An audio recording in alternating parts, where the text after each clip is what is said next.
Awkward silences don't just ruin conversations, they ruin confidence. The reason you run out of things to say isn't because you're boring. It's because no one ever taught you how to keep a conversation alive. That's why you freeze, your brain goes blank, and you replay the silence for hours after. I lived in that cycle for years, until I learned the exact skills that make talking effortless. And today, I'm going to show you how to never run out of things to say again. Let me tell you, the best conversationalists aren't the wittiest people in the room. They're not the ones with perfect responses or the most interesting stories. They understand one fundamental truth about human psychology that changes everything. Most people's favorite topic is themselves. This isn't narcissism, it's hardwired human nature. Research shows that talking about yourself activates the same reward centers in your brain as eating chocolate or receiving money.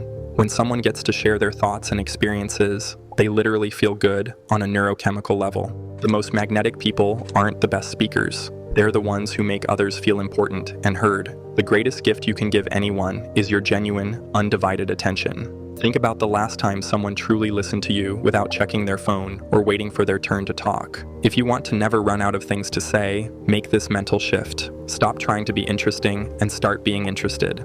Instead of stressing about sounding smart, focus entirely on making the other person feel fascinating. Ask about their experiences, perspectives, and passions. Get genuinely curious about their world. Here's what happens. People walk away thinking, I really enjoyed talking to them, even if you barely spoke. When someone feels good in your presence, they naturally want to continue the interaction. No awkward silences, no scrambling for topics, just natural, effortless flow. Master this principle, and you'll never struggle with conversation again. This psychology is powerful, but there's a specific framework that puts this into practice and guarantees you'll always have something meaningful to discuss. My friend, that framework is what naturally charismatic people use instinctively. It's called the Ford method. And once you understand it, you'll have endless ways to keep any conversation flowing smoothly. Ford represents 4 universal topics that virtually everyone has something to say about. Family, their relationships, family dynamics, background. Are they close with their parents? Do they have kids? What's their family situation? Occupation? What they do for work? How they got into their field? What excites them? What's the most interesting part of their job? How did they choose their career path? Recreation? Their hobbies? Interests? How they spend free time? What do they do to unwind? Any passions outside of work? How do they spend weekends? Dreams? Their goals? Aspirations? Bucket list items? Future plans? Where do they see themselves in 5 years? What would they do if money wasn't a factor? The goal is simple. After any meaningful conversation, you should know at least 2 things from their Ford. When you walk away with these insights, you've created a genuine connection beyond surface-level small talk. But you must use Ford correctly, or you'll turn the conversation into an uncomfortable interrogation. I learned this the hard way when I first discovered this method. I was so excited to try Ford that I turned into a conversational robot. I'd ask, "What do you do for work?" They'd answer, and instead of exploring that response, I'd immediately jump to, "Cool, what do you do for fun?" Then straight to, "Any big goals you're working on?" By the 3rd rapid-fire question, they were looking for an escape route. I was treating Ford like a checklist instead of a conversation guide, jumping from topic to topic without actually listening. The key is letting conversations evolve organically. If someone mentions they work in marketing, don't immediately switch to recreation. Follow up with genuine curiosity. What type of marketing? What's the most interesting campaign you've worked on? This single thread could carry the conversation for 20 minutes because you're letting them share their expertise. My friend, the magic of Ford happens when you access these topics without making it feel forced. Instead of diving straight into direct questions, start with contextual observations that naturally lead to Ford territory. If you're at a coffee shop, you might say, "This place has become my go-to spot for client meetings. Do you work remotely much?" If they mention working from home, that opens occupation organically. They might reveal details about their productivity habits, company culture, or career trajectory. People naturally reveal Ford information when they feel comfortable. Maybe they mention their sister helped them set up their home office, family, or they talk about using former commute time for learning guitar, recreation, or they share their dream of starting their own consultancy, dreams. You let genuine curiosity guide the conversation instead of following a rigid script. Both people become genuinely interested. You're not waiting for your turn to ask the next question. You're discovering someone's world, and they're enjoying sharing it. I'm curious about your experience with this. What's one conversation that felt extremely awkward to you at the time, but looking back, probably wasn't as bad as you thought? Share it in the comments. Sometimes hearing these stories helps others realize their social anxiety creates problems that don't actually exist. Most people don't run out of things to say because they have nothing to contribute. They go silent because they're filtering every thought before it leaves their mouth. You know that voice in your head? Is this worth saying? What if they think I'm boring? What if I sound stupid? That internal critic is a conversation assassin. And the harder you try to avoid awkward moments, the more likely you create them. Instead of letting dialogue flow naturally, you get trapped in your head, editing and re-editing thoughts. By the time you've crafted the perfect response, the moment has passed. Here's the truth. Nobody is judging you as harshly as you think. While you're worrying about sounding intelligent, they're focused on themselves, their own performance anxiety, their own desire to be heard. This is the spotlight effect, feeling like every word is being analyzed. But most people barely register your small mistakes because they're too preoccupied with their own concerns. Studies show people underestimate how much others enjoy talking to them. You probably make a much better impression than you realize. They're not dissecting your words. They're hoping you'll show interest in their world. Let me tell you, your energy level directly impacts how engaging you are to talk to. This isn't about being artificially enthusiastic. It's about managing your internal state so you can be genuinely present and curious. I learned this during early networking days when I'd show up already drained from work, expecting conversations to energize me. It never worked. I'd give low energy responses and wonder why people lost interest quickly. The shift happened when I started preparing my energy before social interactions. If I have an important networking event, I'll do something that genuinely energizes me beforehand. A quick workout, listening to music that pumps me up, or taking 5 minutes to remind myself why I'm excited about potential conversations. This isn't about faking energy. It's about accessing the genuine curiosity and enthusiasm you naturally feel when you're in a good state. When you show up energized and genuinely interested, people feel it and naturally match that energy level. Think about people you most enjoy talking to. They're probably not the ones with the best stories. They're the ones who seem genuinely glad to be talking with you, who listen with real attention, who ask follow-up questions because they're actually curious. Now that you understand the psychology and have the energy to engage, I'm about to show you the specific technique that transforms surface-level exchanges into memorable connections. Most people ask good initial questions, but fail at the follow-up, which is where real connection happens. The follow-up transforms surface-level small talk into meaningful dialogue that people remember. Here's the formula: question plus genuine reaction plus deeper question. Someone mentions they're a graphic designer. Instead of switching topics, you react genuinely, "That's cool, I've always been fascinated by design," and ask deeper, "What's the most challenging project you've worked on recently?" This works because it shows you're actually processing their response, not just waiting for your turn to ask the next question. The genuine reaction proves you're listening, and the deeper question gives them permission to share something more interesting than just their job title. Most people stop at the surface level. They ask what someone does, get a basic answer, then jump to a completely different topic. But the interesting stuff is always one layer deeper. The graphic designer might discuss a challenging rebrand project, leading to creativity, problem solving, or industry trends. This is where conversations become genuinely engaging for both people. You're not exchanging basic information, you're exploring ideas, sharing perspectives, and discovering common ground or interesting differences.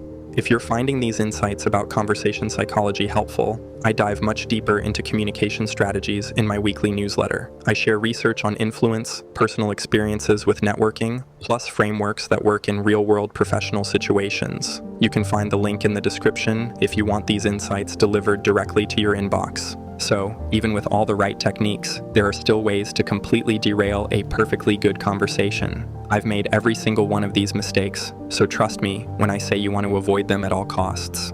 Mistake number 1, the question machine gun. Firing questions rapidly without engaging with the answers. What do you do? Where are you from? Do you like it here? What are your hobbies? The other person feels interrogated rather than conversed with. Fix. Ask a question, actually respond to their answer, then follow up naturally. Mistake number 2, the monologue monopoly. Getting so excited about your own stories that you forget conversations require 2 participants. You'll notice their eyes glazing over or them checking their phone. Fix. Use the bounce back rule. After sharing something, always pass the conversation back with a related question. Mistake number 3, the topic hopper. Panicking when a topic seems to die and immediately jumping to something completely unrelated. This creates a disjointed, confusing conversation that feels scattered. Fix. Try to go deeper on the current topic before switching, or find a natural bridge between subjects. Mistake number 4, the oversharer. getting too personal too quickly before you've established rapport and trust. Deep conversations are great, but they need to feel earned. Fix. Match the level of intimacy they're sharing and let meaningful topics develop gradually. Mistake number 5, the silence panicker.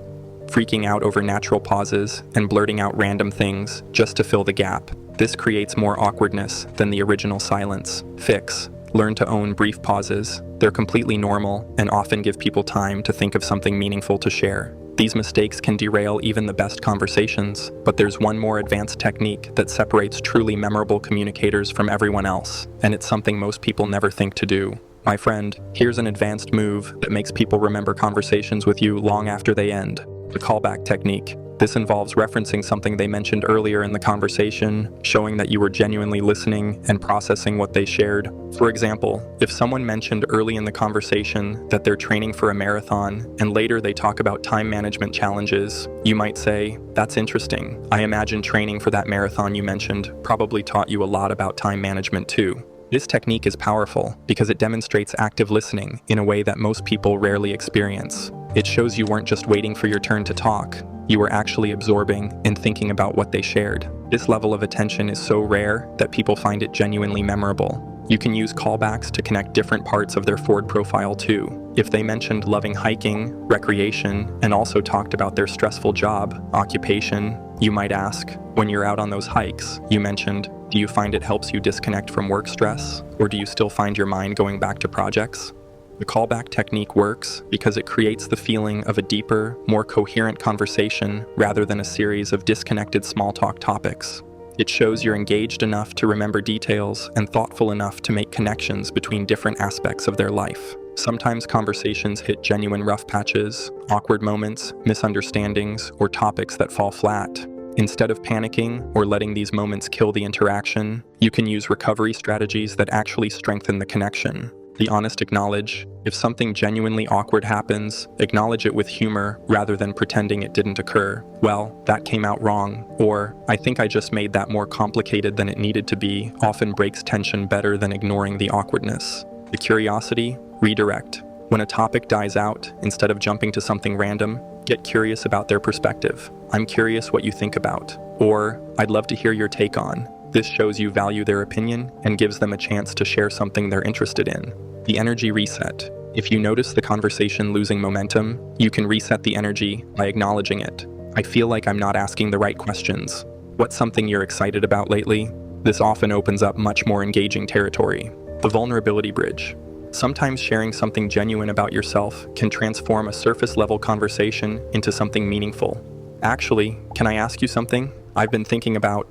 This often encourages them to open up more as well. Let me tell you, these recovery techniques work because they show emotional intelligence and genuine interest in connecting, rather than just following a script or avoiding discomfort. The key is integrating these techniques so they feel natural rather than forced. Remember, great conversations aren't about perfect execution, they're about genuine curiosity and making the other person feel valued. Start with the psychology. Focus on being interested rather than interesting. Use Ford as your safety net, but let genuine curiosity guide where the conversation goes. Master the follow-up formula to go beyond surface-level exchange. Avoid the 5 major conversation killers that derail dialogue. Use callbacks to show you're truly listening and have recovery strategies ready for when things get awkward. Practice these techniques in low-stakes situations first. Casual chats with coworkers, conversations with people you already know, brief interactions with service workers. As you get more comfortable, you'll find that what once felt terrifying becomes natural and even enjoyable. The most important thing to remember is that most people want to connect just as much as you do. They're not sitting there hoping you'll fail or judging your every word. They're hoping for genuine interaction, interesting conversation, and the feeling that someone actually cares about what they have to say. Every meaningful relationship, business opportunity, and life-changing connection starts with a simple conversation. The person you meet at that networking event, the colleague you finally approach, the stranger you strike up a chat with. You never know where these interactions might lead. Your next conversation could change everything. The networking contact who becomes a mentor, the random chat that turns into a business partnership, the casual interaction that develops into a lasting friendship. These opportunities are everywhere, waiting for someone brave enough to start a genuine conversation. So here's your challenge. In your next interaction, use just one of these techniques. Try the Ford method, focus on asking one thoughtful follow-up question, or simply practice being more interested than interesting. I guarantee you'll notice an immediate difference in how people respond to you. Remember, the goal isn't perfection, it's connection. Be genuinely curious about people's worlds, show authentic interest in their experiences, and trust that most people will appreciate your attention more than you realize. If you found this video helpful, this next video right here will take you even further. Your choice, your life. Start now.